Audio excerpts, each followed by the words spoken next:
नमस्कार। इस वीडियो में हम बीए ऑनर्स हिंदी सेमेस्टर 6 के जो विषय है अस्मिता मूलक हिंदी साहित्य, इसमें ओम प्रकाश वाल्मीकि जी द्वारा रचित कहानी 25 चौका 150 को पढ़ेंगे।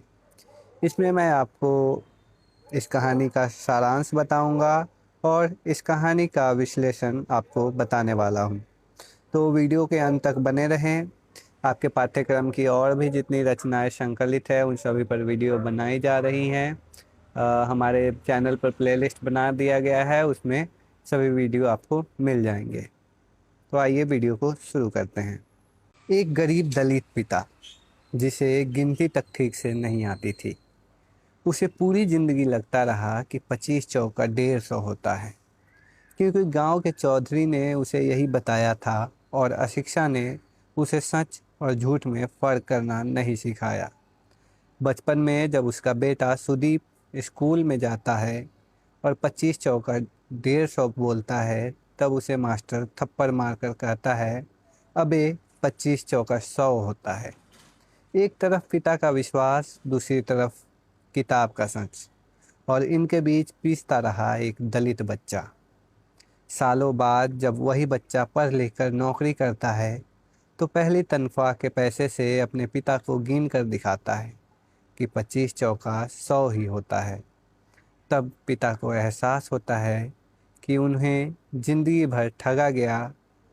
यह सिर्फ एक कहानी नहीं, बल्कि दलित शोषण, अशिक्षा और सामाजिक अन्याय का सच है। आइए पढ़ते हैं ओम प्रकाश वाल्मीकि जी की कहानी 25 चौका 150। इस कहानी का सारांश मैं आपको बताता हूँ। यह कहानी ओम प्रकाश वाल्मीकि जी द्वारा रचित है। कहानी भारतीय ग्रामीण समाज में व्याप्त जातिगत शोषण, अशिक्षा, आर्थिक उत्पीड़न और सामाजिक न्याय को अत्यंत मार्मिक ढंग से प्रस्तुत करती है। कहानी का मुख्य पात्र सुदीप है, जो पहली नौकरी मिलने के बाद अपनी तनख्वाह लेकर गांव अपने माता पिता के पास आता है। बस की यात्रा के दौरान उसे बचपन की घटनाएं याद आने लगती हैं। उसे अपने पिता का संघर्ष, गरीबी और समाज के सामने उसकी विवशता स्मरण होती है। बचपन में सुदीप पढ़ाई में अच्छा था और विशेष रूप से गणित में उसकी रुचि थी। एक दिन स्कूल में उसे 25 का पहाड़ा याद करने को कहा गया। घर पर जब उसने 25 चौका 100 कहा, तब उसके पिता ने उसे रोका और कहा कि 25 चौका 150 होता है। पिता का यह विश्वास इसलिए था क्योंकि गांव के चौधरी ने उनसे कर्ज पर ब्याज लेते समय यही हिसाब बताया था। अशिक्षित और गरीब होने के कारण पिता चौधरी की बात को सत्य मान बैठे। अगले दिन स्कूल में जब सुदीप ने 25 चौका 150 कहा, तो मास्टर ने उसे डांटा और थप्पड़ मारकर अपमानित किया। इससे उसके बाल मन में गहरी उलझन और पीड़ा पैदा हो गई। वह समझ नहीं पा रहा था कि कौन सही है, पिता या मास्टर। वर्षों बाद नौकरी मिलने पर सुदीप अपनी पहली तनख्वाह के रुपए लेकर घर आता है। वह पिता के सामने 25-25 रुपए की 4 ढेरियां रखकर गिनता है और साबित करता है कि 25 चौका 100 ही होता है, 150 नहीं। तब पिता को एहसास होता है कि चौधरी ने वर्षों पहले ब्याज के नाम पर उन्हें ठगा था। यह सत्य जानकर उनका विश्वास टूट जाता है और वे भीतर से आहत हो जाते हैं। कहानी के माध्यम से लेखक ने दिखाया है कि अशिक्षा और जातिगत हीनता का लाभ उठाकर किस प्रकार गरीब, दलित और शोषित वर्ग का आर्थिक और मानसिक शोषण किया जाता है। शिक्षा को कहानी में मुक्ति और जागरूकता का माध्यम बताया गया है। सुदीप की शिक्षा ही अंततः उसके पिता को सत्य का बोध कराती है।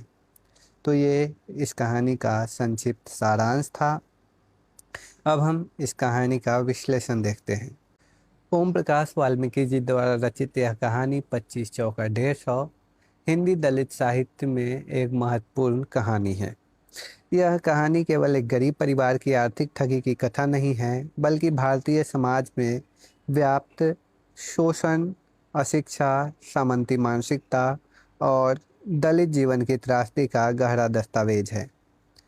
कहानी में लेखक ने अत्यंत सरल घटनाओं के माध्यम से दलित समाज की पीड़ा और उनकी मानसिक स्थिति तथा शिक्षा के महत्व को उजागर किया है। आइए इस कहानी के मूल कथानक को देखते हैं। कहानी का केंद्रीय पात्र सुदीप है, जो पढ़ लिख कर नौकरी प्राप्त करता है। अपनी पहली तनख्वाह मिलने पर वह अपने माता पिता के पास जाता है। यात्रा के दौरान उसे बचपन की घटनाएं याद आती हैं। बचपन में उसके पिता ने उसे स्कूल में भर्ती कराया था। दलित बस्ती के लिए यह एक असामान्य बात थी, क्योंकि शिक्षा से वे लगभग दूर थे। सुदीप पढ़ाई में तेज था, विशेष रूप से गणित में उसकी रुचि थी।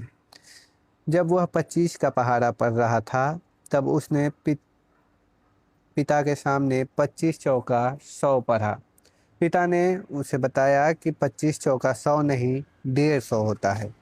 पिता का यह विश्वास किसी गणितीय अज्ञान पर आधारित नहीं था, बल्कि चौधरी द्वारा किए गए आर्थिक शोषण पर आधारित था।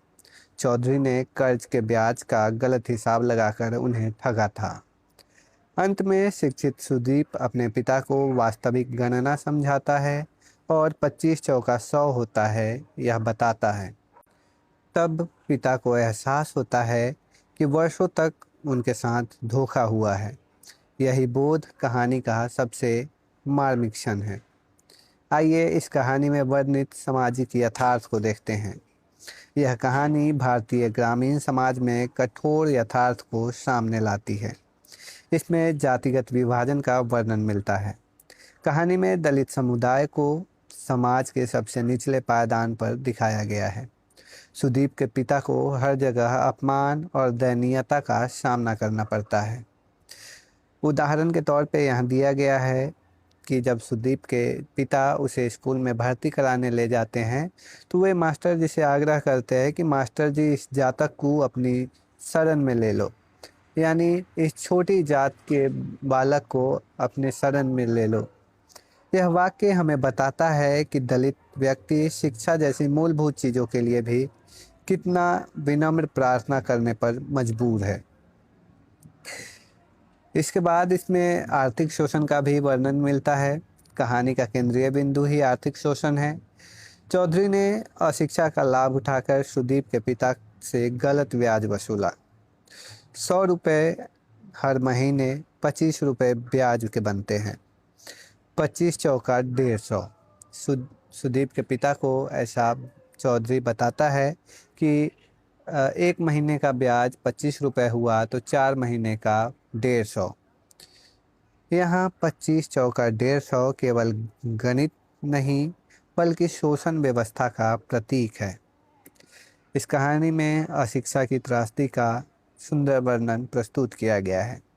सुदीप के पिता स्वयं स्वीकार करते हैं कि मेरे लिखे तो काला अक्षर भैंस बराबर है, यानी मेरे लिए तो सब लिखा हुआ काला अक्षर भैंस के जैसा है। यह पंक्ति दलित समाज की शिक्षा से दूरी और उसकी भयावह परिणति को उजागर करती है।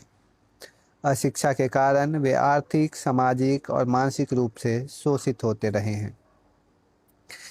अगर इस कहानी में दलित विमर्श को देखें तो यह कहानी दलित विमर्श की दृष्टि से अत्यंत महत्वपूर्ण कहानी है।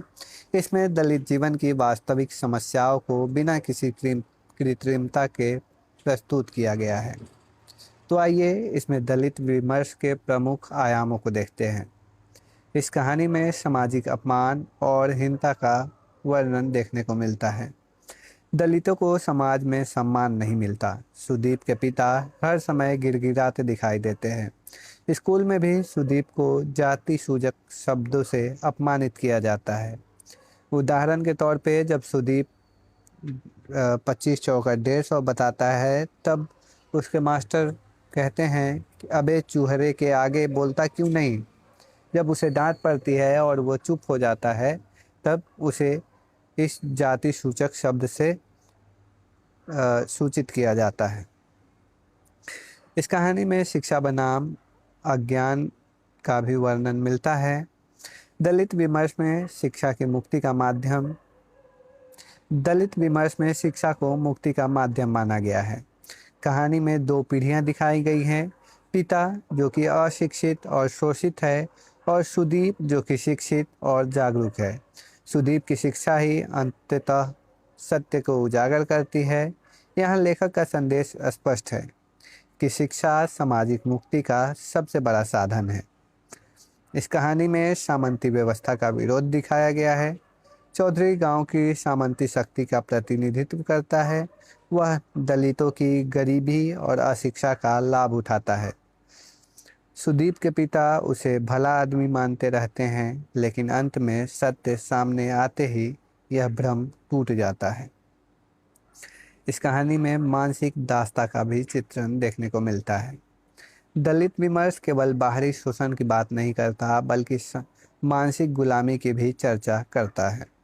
सुदीप के पिता इतने वर्षों तक चौधरी की बात को अंतिम सत्य मानते रहे, यह मानसिक दासता का उदाहरण है। इस कहानी में प्रतिरोध की चेतना का भी वर्णन देखने को मिलता है। कहानी का अंत प्रतिरोध और जागरण का संकेत देता है। सुदीप अपने पिता को वास्तविकता समझाकर शोषण के विरुद्ध चेतना पैदा करता है। यह प्रतिरोध हिंसक नहीं, बल्कि ज्ञान और शिक्षा के माध्यम से है। अगर हम इस कहानी में प्रतीकात्मकता को देखें तो 25 चौका 150 का प्रतीक यह केवल एक गलत पहाड़ा नहीं, बल्कि यह प्रतीक है शोषण का, अशिक्षा का, जातिगत अन्याय का, सामंती व्यवस्था का और दलित जीवन की विडंबना का। जब पिता अंत में सत्य समझते हैं, तब यह प्रतीक टूटता है। अगर हम इस कहानी में पात्रों का विश्लेषण करें तो इसका केंद्रीय पात्र सुदीप है, जो कि संवेदनशील और बुद्धिमान बालक है। शिक्षा के माध्यम से जागरूकता फैलाता है, नई पीढ़ी का प्रतिनिधि है, दलित चेतना का प्रतीक है। सुदीप के पिता, जो कि मेहनत कश दलित व्यक्ति है, अशिक्षित और शोषित है, सामंती व्यवस्था पर विश्वास करने वाले लोग हैं, अंत में जागरूक होने वाले पात्र है। उनका चरित्र अत्यंत मार्मिक है, क्योंकि वे शोषण को भी उपकार समझते रहते हैं। फिर चौधरी है, जो कि सामंती शोषक का प्रतिनिधि है, आर्थिक अन्याय का प्रतीक है, दलितों की मजबूरी का लाभ उठाने वाला व्यक्ति है। मास्टर शिव नारायण है, ये शिक्षा व्यवस्था में मौजूद जातिवाद का प्रतीक है। दलित छात्र का अपमान करने वाले शिक्षक हैं, ये सत्ता और जातिगत अहंकार के प्रतिनिधि हैं। अगर इस कहानी में भाषा शैली को देखें तो कहानी की भाषा अत्यंत सहज, बोलचाल और ग्रामीण परिवेश के अनुरूप है। लोक भाषा का प्रयोग इसमें देखने को मिलता है। यथार्थपरक संवाद है, मार्मिक चित्रण किया गया है, व्यंग्यात्मक प्रभाव इसमें देखने को मिलते हैं और संवेदनात्मक इसकी प्रस्तुति है। इस कहानी के मूल संदेश को देखें तो इसमें बताया गया है कि शिक्षा ही शोषण से मुक्ति का मार्ग है। जातिगत व्यवस्था मानवता के विरुद्ध है, अशिक्षा शोषण को जन्म देती है, दलित चेतना सामाजिक परिवर्तन का आधार है, आर्थिक अन्याय और सामाजिक भेदभाव एक दूसरे से जुड़े हैं। तो इस प्रकार इस कहानी का विश्लेषण था। आशा करता हूँ आप इस कहानी को समझ गए होंगे, इस कहानी का विश्लेषण आप समझे होंगे। आपको एक कहानी दोबारा पढ़ने की आवश्यकता नहीं होगी। और अगर आपको वीडियो पसंद आई हो तो वीडियो को लाइक करें, अपने दोस्तों के साथ ज़रूर शेयर करें, क्योंकि एक ही दिन आपकी परीक्षा में बचा है। तो ज़्यादा से ज़्यादा लोगों तक हमारी वीडियो को पहुंचा दीजिए, ताकि हम और भी वीडियो बना सकें। वीडियो के PDF हमारे टेलीग्राम चैनल पर मिल जाएंगे। आप हमें इंस्टाग्राम पर भी फॉलो कर सकते हैं। यूट्यूब पे हमें सब्सक्राइब ज़रूर कीजिए। मिलते हैं अगली वीडियो में। धन्यवाद।